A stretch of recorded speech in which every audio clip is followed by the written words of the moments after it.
Bonjour à toutes et à tous, merci de votre fidélité. Nous voilà les témoins de la profession de foi des disciples.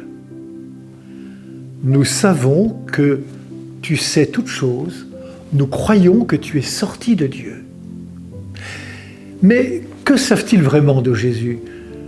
Que comprennent-ils vraiment ? Ont-ils mesuré que leur foi au Christ va les amener à vivre un témoignage au-delà des mots de la foi ? Un témoignage par toute leur vie, comme leur Maître et Seigneur Jésus-Christ.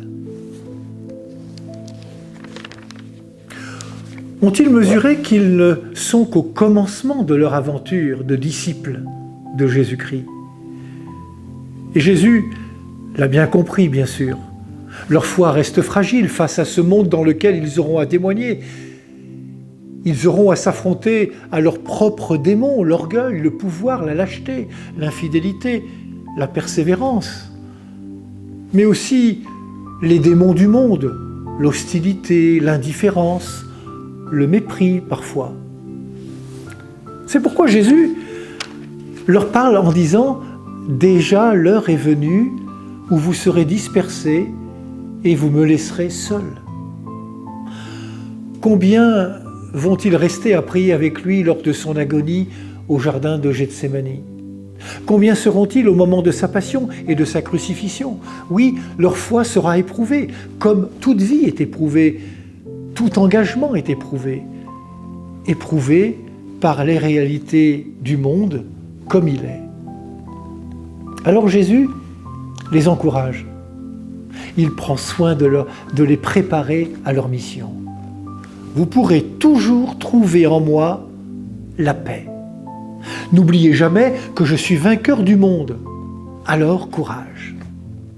Nous savons que Jésus va leur envoyer l'Esprit Saint pour qu'il porte en leur cœur ses fruits d'amour, de joie, de paix, de patience, etc. De tout cela, ils en auront bien besoin comme nous, aujourd'hui bien sûr. C'est bien de commencer en affirmant sa foi, mais il faut encore demeurer pour vivre en vrai témoin. Jésus, s'il est lâché par les disciples, ne sera jamais seul, car il sait son Père avec lui. Personne ne peut vivre seul la mission. C'est pourquoi Jésus les envoie deux par deux. Avec beaucoup d'humilité, les disciples apprendront à comprendre qu'ils ne sont pas au-dessus de leur maître.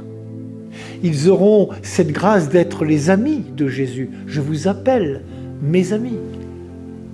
Oui, Jésus attend d'eux que librement, ils puissent faire vivre cette amitié en accomplissant, comme lui, la volonté du Père. Les mots de la foi, c'est bien. Le témoignage, c'est mieux. Bonne journée à toutes et à tous.